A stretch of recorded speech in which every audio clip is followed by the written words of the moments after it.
Thank you for watching our video today.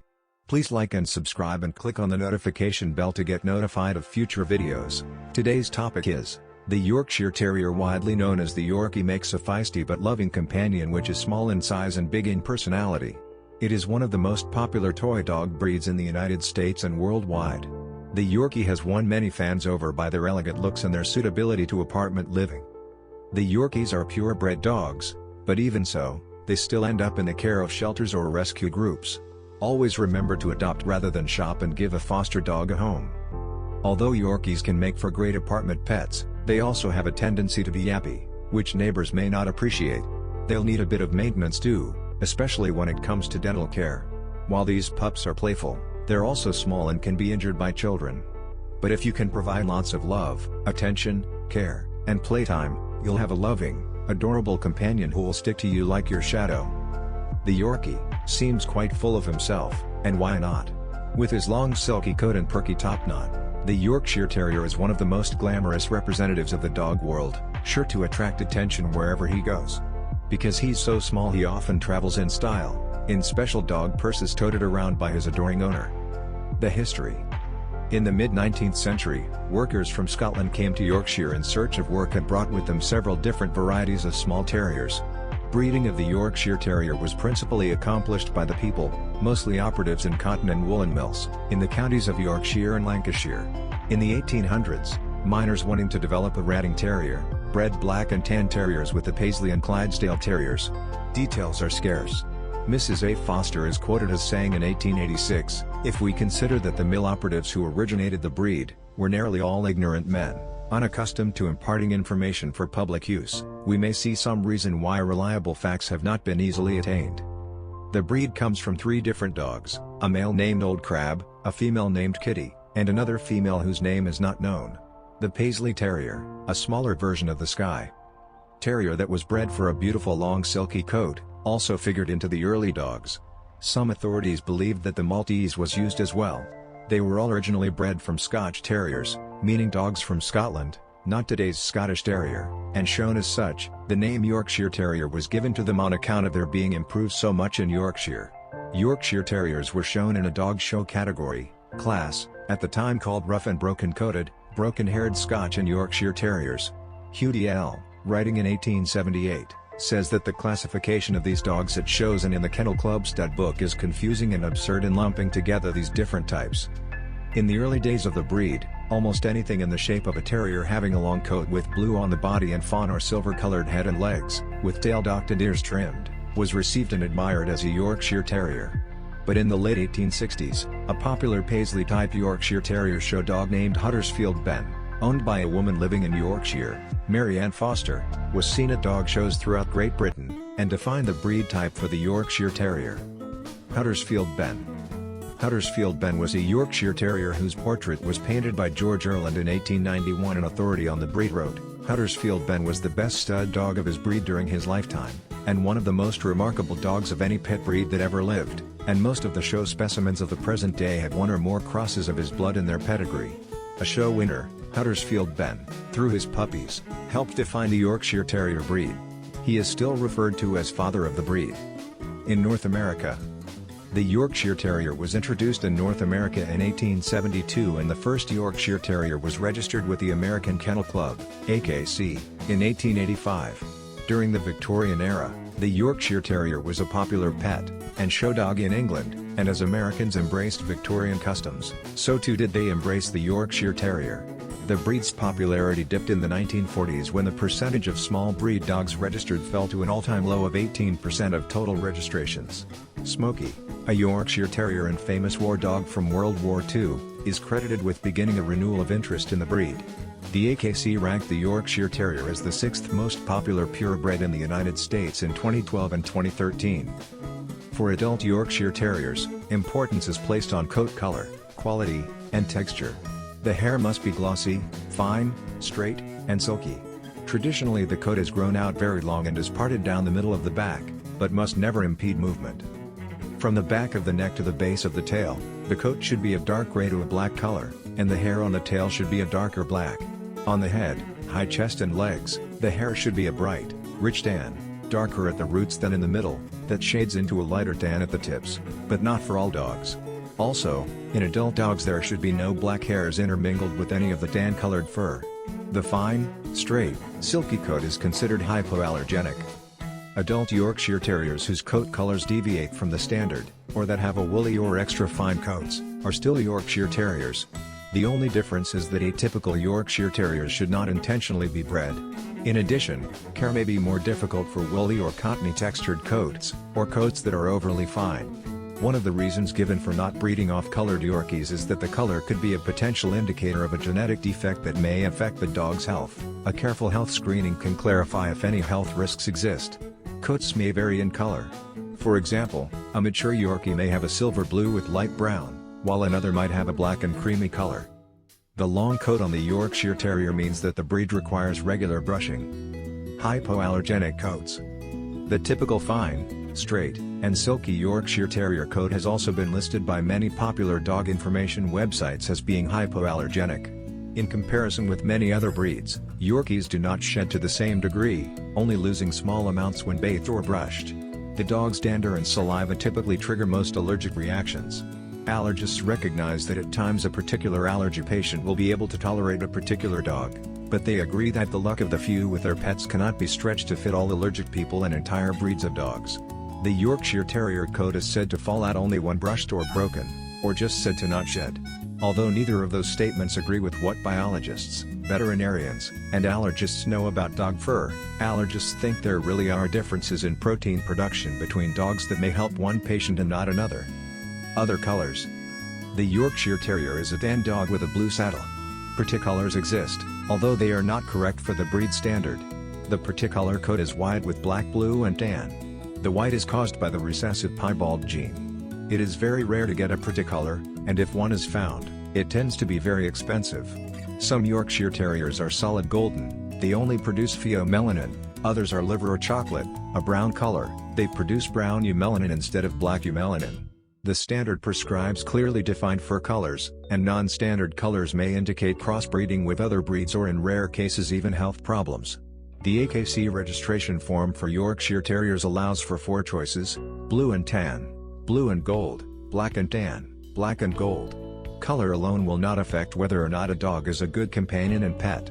Even though off-colored Yorkshire Terriers are advertised at premium prices, being of an unusual or atypical color is stated to be neither new, desirable, nor exotic.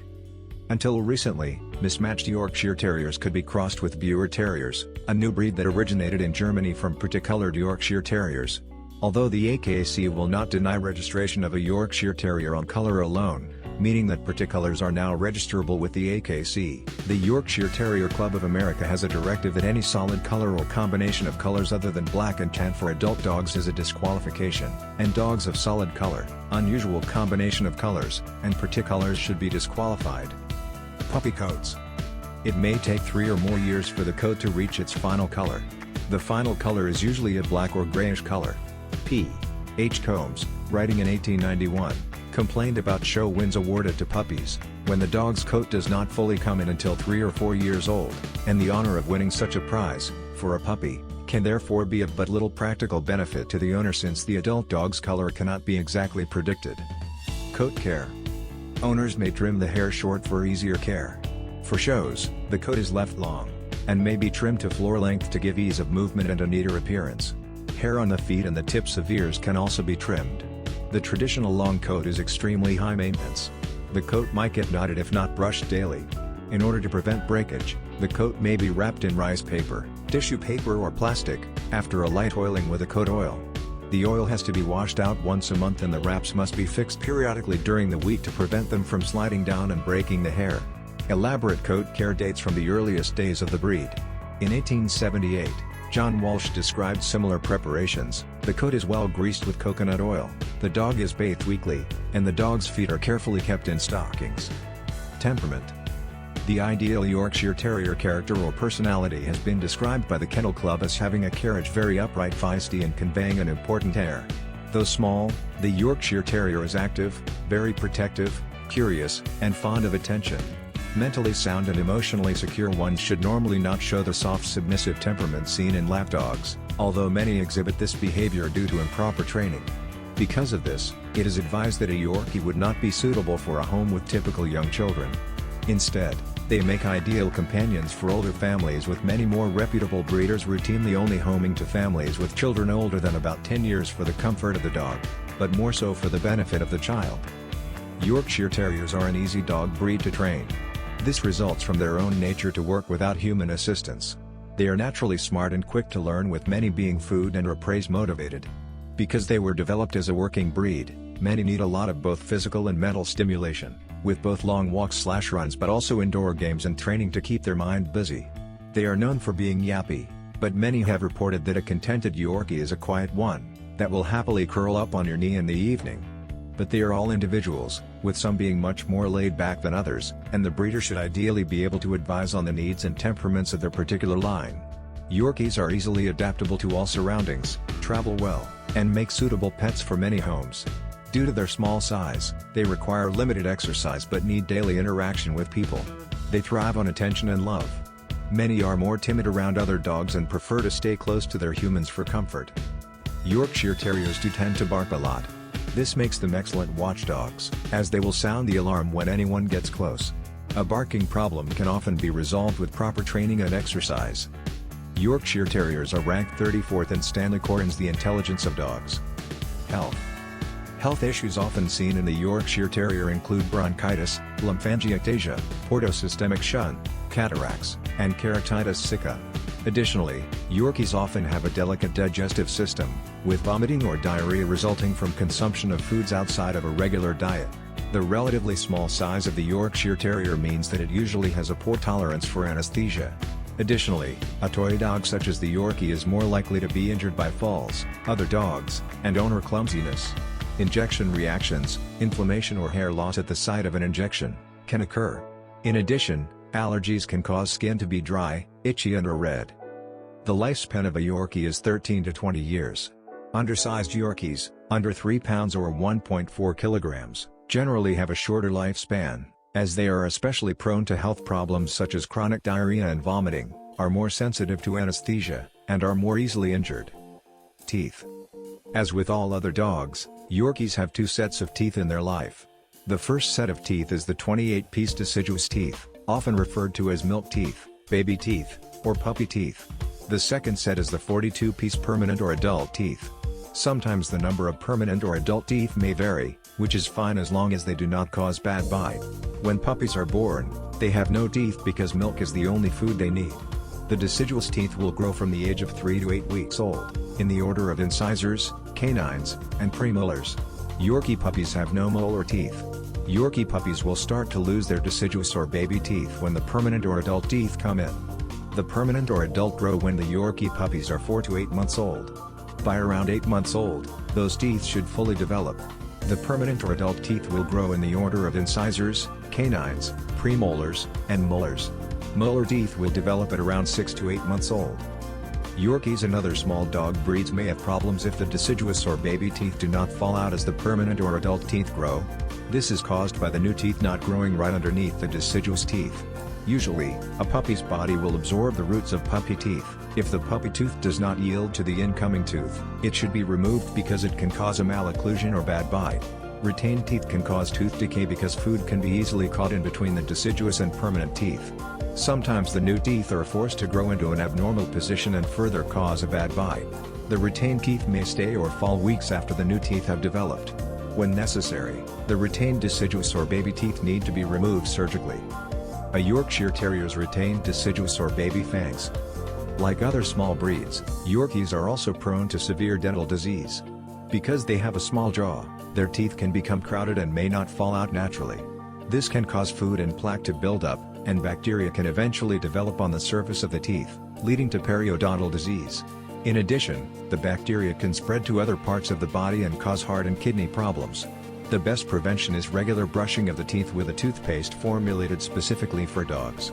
Human toothpaste is not recommended, because it foams more easily and may be swallowed. Professional teeth cleaning by a veterinarian may also be required to prevent the development of dental problems. Genetic defects. Certain genetic disorders can be found in Yorkshire Terriers, including dystichiasis, hydrocephalus, hypoplasia of dens, leg calvé-perdy syndrome, luxating patella, portosystemic shunt, retinal dysplasia, tracheal collapse, and bladder stones. The following are among the most common congenital defects that affect Yorkies. Distichia, eyelashes arising from an abnormal spot, usually the duct of the meibomian gland at the edge of the eyelid, are often found in Yorkies. Distichia can irritate the eye and cause staring, squinting, inflammation, corneal abrasions or corneal ulcers, and scarring. Treatment options may include manual removal, electrolysis, or surgery. Hypoplasia of dens is a non-formation of the pivot point of the second cervical vertebra, which leads to spinal cord damage. Onset of the condition may occur at any age, producing signs ranging from neck pain to quadriplegia. Leg calvé-perdy syndrome, which causes the top of the femur, thigh bone, to degenerate, occurs in Yorkies in certain lines. The condition appears to result from insufficient circulation to the area around the hip joint. As the blood supply is reduced, the bone in the head of the femur collapses and dies and the cartilage coating around it becomes cracked and deformed. Usually the disease appears when the Yorkie is young, between 5 and 8 months of age. Signs are pain, limping or lameness. The standard treatment is surgery to remove the affected part of the bone. Following surgery, muscles hold the femur in place and fibrous tissue forms in the area of removal to prevent bone rubbing on bone. Although the affected leg will be slightly shorter than prior to surgery, the Yorkie may regain almost normal use. Luxating patellas, slipping kneecaps, are another common defect considered to be genetic in Yorkies, although it may also be caused by an accidental fall. Weak ligaments and tendons in the knee are malformed. Too shallow, patellar grooves, allow the patella to slip out of its groove sideways. This causes the leg to lock up with the foot held off the ground. A dog with this problem may experience frequent pain and lameness, or may be bothered by it only on occasion. Over time, the patellar ridges can become worn down, making the groove even more shallow and causing the dog to become increasingly lame. Surgery is the main treatment option available for luxating patellas, although it is not necessary for every dog with the condition. The severity of luxating patellas are on a scale of 1 to 4, with 4 being the most severe. Many dogs will not develop past a stage 1 or 2. Portosystemic shunt, a congenital malformation of the portal vein, which brings blood to the liver for cleansing, is also common in Yorkies. In this condition, some of the dog's blood bypasses the liver and the dirty blood goes on to poison the heart, brain, lungs and other organs with toxins. A Yorkie with this condition might exhibit a wide variety of symptoms, such as small stature, poor appetite, weak muscle development, decreased ability to learn, inferior coordination, occasional vomiting and diarrhea, behavioral abnormalities, seizures, especially after a meal, and blindness, which could lead to a coma and death. Often, the shunt can be treated with surgery. Tracheal collapse. Tracheal collapse, caused by a progressive weakening of the walls of the trachea, occurs in many toy breeds, especially very tiny Yorkies. As a result of genetics, the walls of the trachea can be flaccid, a condition that becomes more severe with age. Cushing syndrome, a disorder that causes production of excess steroid hormone by the adrenal glands, can also weaken cartilage and lead to tracheal collapse. There is a possibility that physical strain on the neck might cause or contribute to trachea collapse. Since this is usually caused by an energetic Yorkie pulling against his collar, many veterinarians recommend use of a harness for leashed walks. An occasional goose honking cough, especially on exertion or excitement, is usually the first sign of this condition. Over time, the cough may become almost constant in the Yorkie's later life. Breathing through the obstruction of a collapsed, or partially collapsed, trachea for many years can result in complications, including chronic lung disease. The coughing can be countered with cough suppressants and bronchodilators. If the collapse is advanced and unresponsive to medication, sometimes surgery can repair the trachea. Hypoglycemia. Low blood sugar in puppies, or transient juvenile hypoglycemia, is caused by fasting, too much time between meals. In rare cases, hypoglycemia may continue to be a problem in mature, usually very small, Yorkies. It is often seen in Yorkie puppies at 5 to 16 weeks of age. Very tiny Yorkie puppies are especially predisposed to hypoglycemia because a lack of muscle mass makes it difficult to store glucose and regulate blood sugar. Factors such as stress, fatigue, a cold environment, poor nutrition, and a change in diet or feeding schedule may bring on hypoglycemia. Low blood sugar can also be the result of a bacterial infection, parasite or portosystemic liver shunt. Hypoglycemia causes the puppy to become drowsy, listless, glassy-eyed, shaky, uncoordinated, since the brain relies on sugar to function. During a hypoglycemic attack, the puppy usually has very pale or gray gums. The puppy also may not eat unless force-fed. Hypoglycemia and dehydration seem to go hand in hand, and force-feeding or injecting fluids may also be necessary. Additionally, a hypoglycemic Yorkie may have a lower than normal body temperature and, in extreme cases, may have a seizure or go into a coma. A dog showing symptoms should be given sugar in the form of corn syrup or Nutrical and be treated by a veterinarian immediately, as prolonged or recurring attacks of hypoglycemia can permanently damage the dog's brain. In severe cases, it can be fatal. Docking. Traditionally, the Yorkshire Terrier's tail is docked to a medium length. Opposition to this practice began very early in the history of the breed. Hugh D.L., writing about Yorkshire Terriers in 1878, declared that there is no reason for mutilating pet dogs, and perfect ears and tails should be bred, not clipped into shape with scissors. AKC and Canadian Kennel Club still require the Yorkie's tail be docked in order to compete at its events. The majority of the rest of the world has adopted a no docking/no cropping rule. Often, a Yorkshire Terrier's dew claws, if any, are removed in the first few days of life, another controversial practice. Similar breeds and crosses. The Yorkshire Terrier breed descends from larger but similar Scottish breeds, such as the Skye Terrier and the now extinct Paisley Terrier. In its turn, other breeds have been created from the Yorkshire Terrier, such as the Silky Terrier. Demand for unusual pets has resulted in high prices being paid for Yorkshire Terriers crossed with various other breeds, which are described with a portmanteau word made up of syllables, or sounds, from Yorkshire Terrier and the breed name of the other parent. Some of these such portmanteau-named crosses can be found on the page list of dog crossbreeds. Two other breeds that look similar to the Yorkshire Terrier and have shorter hair are the prick-eared Norwich Terrier, along with its drop-eared relative the Norfolk Terrier. Another is the Boer Terrier, which derives from the Yorkshire Terrier. The Boer Terrier, bred from blue, white and gold puppies named Schneeflock and Schneeflöckchen von Friedheck, owned by Mr. and Mrs. Boer in Germany, was once considered a variation of the Yorkshire Terrier but has since been recognized as a separate breed by many kennel clubs, including the AKC.